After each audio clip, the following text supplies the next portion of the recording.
تو اپنے آپ کو مطمئن رکھنے کے لیے اللہ رسول کے فیصلوں پر چلنا بڑا ضروری ہے۔ اگر ہم اپنے حساب سے کوئی نیا طرز زندگی وضع کریں گے تو اس کے لیے ہم الجھ جائیں گے، اور اگر ہمیں طرز زندگی وضع کر کے دیا گیا ہے اور طے کر دیا گیا ہے تو پھر ہمیں بڑے آسان ہمارے پاس طریقہ ہے، کتاب و سنت سے شریعت کے فارمولے نکالیں اور اس کو پوری طرح اپنی زندگی میں نافذ کریں۔ نکاح کو نبی پاک علیہ السلام نے تب برکت والا کہا جب وہ آسان ہو۔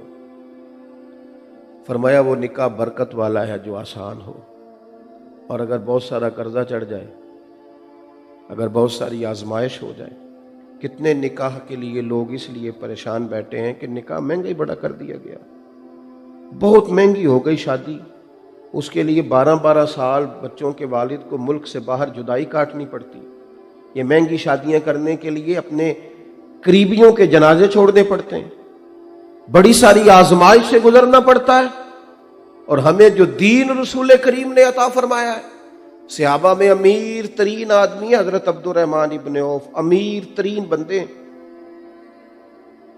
لاکھوں دینار ان کے وصال کے بعد ان کے اہل خانہ کو ملے، امیر آدمی ہیں، لیکن دولت اتنی صاف ستھری ہے کہ اللہ کے رسول نے ان کے پیچھے نماز بھی ادا کی ہے، حضور نے پیچھے نماز پڑھی ہے۔ سب کی دولت میلی کچیلی نہیں ہوتی، کچھ لوگوں پر خدا کا خاص فضل بھی ہوتا ہے، حضور نے ان کے پیچھے نماز پڑھی۔ حضرت عبد الرحمن ابن عوف فجر کی نماز کے لیے نبی پاک علیہ السلام کی اقتداء میں کھڑے ہوئے، اور جب سلام پھیرا تو ان کے سفید کرتے پر زرد رنگ کا داغ تھا۔ تو سفید کرتوں پر داغ جلدی نظر آتا ہے۔ حضرت بابا بلے شاہ صاحب سے کسی نے کہا تھا کہ میں ممبر پہ بیٹھتا ہوں تو بعض لوگ تنقید بھی کرتے ہیں، تو فرمانے لگے پھر اگر سفید کپڑے پہننے ہیں تو داغ تو لگے گا، اگر سب سے آگے بیٹھنا ہے تو پھر تو لوگ طائرانہ نظر ڈالیں گے۔ یہاں تے چٹی چادر لا دے نا کڑیے تے پین فقیراں دی لوئی، چٹی چادر تے داغ لگیندا ہی تے لوئی نو داغ نہ کوئی، پھر یہاں تو اس طرح آ جانا، کوئی دعویٰ ہی نہ کر نیکی اور پارسائی کا، اور اگر تیرا دعویٰ دوسروں کو سمجھانے کا ہے، قائل کرنے کا ہے، عوام کو سمجھانے کا ہے، تو بڑے اچھے اچھے لیکچر دیتا ہے، وہ کوئی بھی ہو، مذہبی آدمی ہو یا سیاسی ہو، تو پھر تو لوگ فوری طور پر تنقید بھی کریں گے، بھئی آپ کہہ رہے تھے تو کر کیوں نہیں رہے، لما تقولون ما لا تفعلون، وہ بات کیوں کہتے ہو جس پر عمل نہیں کرتے۔ بہرحال میں نے بات کو لمبا نہیں کرنا، سمیٹنا ہے۔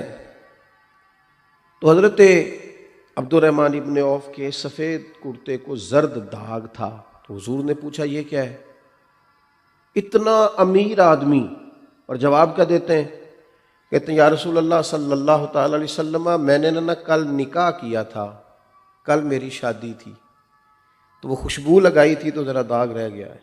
یعنی اتنے امیر آدمی کی شادی گزر گئی، کسی کو پتہ بھی نہیں چلا پورے مدینے میں۔ اور یہاں بھی جب انہوں نے کہا تو ایک بندے نے بھی نہیں کہا یار آپ نے بلایا ہی نہیں، یار آپ نے دعوت ہی نہیں دی۔ انہوں نے کہا میرا نکاح تھا، میں نے خوشبو لگائی تھی، کپڑے پر خوشبو کا داغ رہ گیا، تو حضور مسکرائے، یعنی خوش ہوئے، اور فرمایا ولیمہ ضرور کرنا، چاہے ایک بکری ذبح کر لینا۔ تو تھوڑا سا چیزوں کو، تھوڑا سا نارمل زندگی میں واپس لوٹیں۔ آزمائش والا وقت آتا جا رہا ہے، آہستہ آہستہ یوں کیمروں کے اندر بند ہو رہے ہیں کہ یوں لگتا ہے کہ ساری دنیا، اب تو وہ، میں ایک ڈاکٹر صاحب کو پڑھ رہا تھا، وہ کہہ رہے تھے لوگ سلیقے سے سو نہیں پاتے لہٰذا بیمار ہیں۔ کیوں؟ اس لیے کہ موبائل تکیے کے نیچے رکھ کے سوتے ہیں، بڑی ٹینشن ہوتی ہے بچوں کو کہ کوئی نیا کومنٹس تو نہیں آ گیا، جلدی کریں۔ وہ لائکس کا اور کومنٹس کا ایسی بیماری لگی ہے کہ وہ نیند لے گئی ہے۔ تھوڑا سا عام زندگی میں آئیں اور اللہ رسول کا ہر فیصلہ قبول کریں۔ 24 لاکھ مربع میل پہ حکومت کرنے والے حضرت عمر یہ بھی جانتے تھے کہ دین میں گنجائش ہے اچھے کپڑے پہننے کی، وہ جانتے تھے، اور سمجھدار آدمی تھے، جو آدمی مدینہ طیبہ میں بیٹھ کے کیسر و کسریٰ کی سیاست پر نظر رکھتا ہے اور یہاں بیٹھ کر وہ سارے محکمے قائم کرتا ہے اور چھوٹے بچوں کے وظیفے شروع کرتا ہے اور پولیس اور فوج کے محکمے کو باقاعدہ ایک ترتیب دیتا ہے اور بہترین سیاسی شورا قائم کرتے ہیں جس سے تمام دینی اور سیاسی امور میں مشاورت ہو سکے۔ انہیں یہ بھی پتا تھا کہ حضور کی حدیث موجود ہے کہ اگر تمہارے پاس گنجائش ہو تو اچھے کپڑے پہن لو، لیکن انہوں نے اس چیز کو مشکل جانا۔ وہ سمجھتے تھے کہ جب لوگ رواج بنا لیتے ہیں نا، غریبی ختم نہ ہوئی ہو تو لوگ رواج بنا لیتے ہیں تو پھر حالات خراب ہوتے ہیں۔ یہاں بھی کوئی اعتراض نہیں ہے، اگر سارا ملک امیر ہو جاتا ہے تو کریں جو جس کا دل چاہے، لیکن جو بہت بڑا فرق ہے نا، ایک طرف مصیبت یہ ہے کہ لوگ غربت کی سطح سے نیچے زندگی گزار رہے ہیں، اور دوسری طرف حال یہ ہے کہ نئے ماڈل کا موبائل شارٹ ہو جاتا ہے ملک میں۔ مجھے ابھی دوست اپنی گاڑی میں لے آئے تو گاڑی ذرا بہت بڑی تھی، میرے سے تو خیر کافی بڑی تھی، تو میں انہیں بار بار کہہ رہا تھا کہ میں کنوں کنوں دساں کا میری نہیں، یہ تو بڑی مشکل ہے، اس لیے کہ ہم تو چاہتے ہیں کہ وہ اتنا ہی گزارا ہو جائے جتنی کہ انسان کی حیثیت ہے، اس سے زیادہ اڑنے سے ویسے بھی تھکاوٹ محسوس ہوتی ہے، انسان تکلف محسوس کرتا ہے، لیکن وہ محبت کا معاملہ تھا، میں انکار نہیں کر سکا، بیٹھ گیا۔ اپنی زندگی کو، شب و روز کو اس طرح کا بنائیں کہ جس سے دوسروں پر بوجھ نہ بنے، آسان طرز زندگی ہو، آسان۔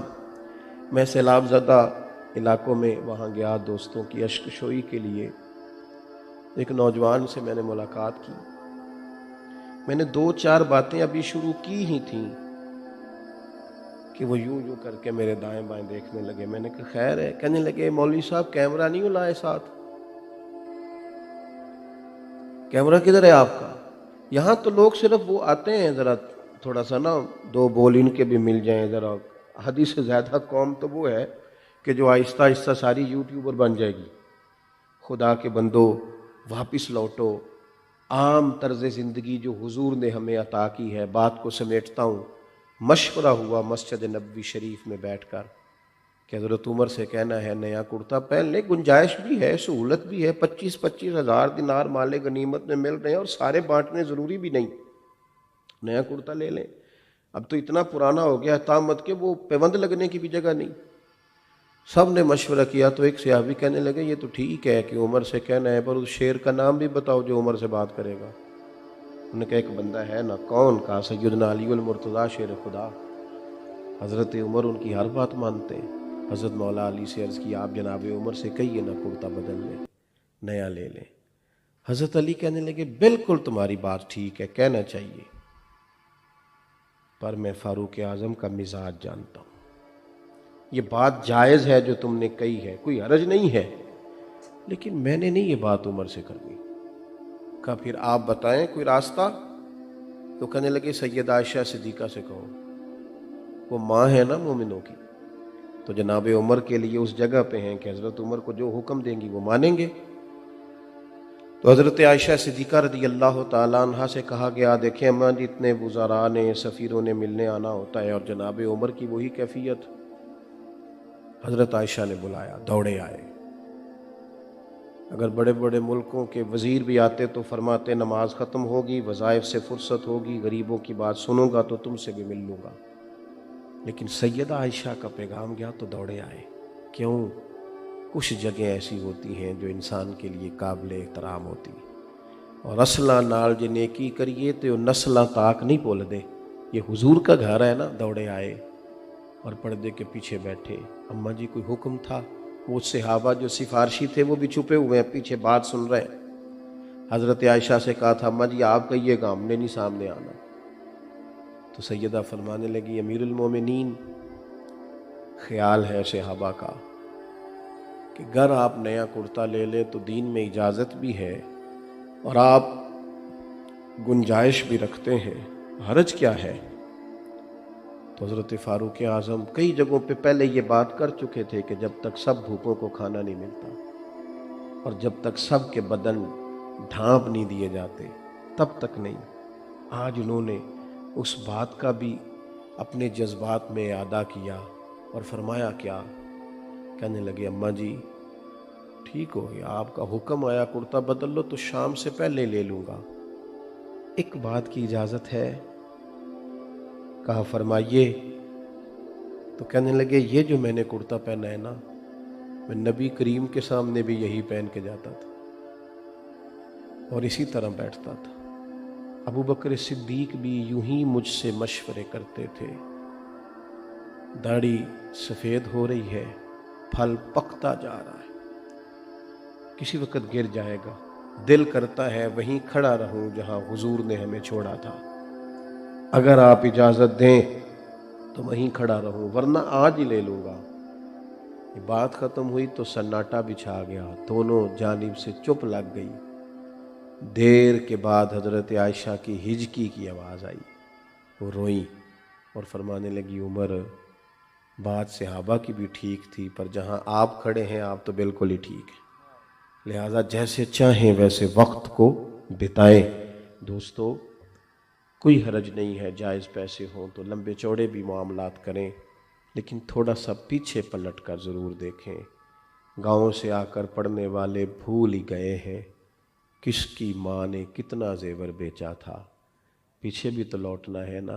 وہ میرے گاؤں کا غریب دہقاں سڑک کے بننے پہ تھا کیوں پریشاں، جب اس کے بچے شہر میں جا کر کبھی نہ لوٹے تو لوگ سمجھے۔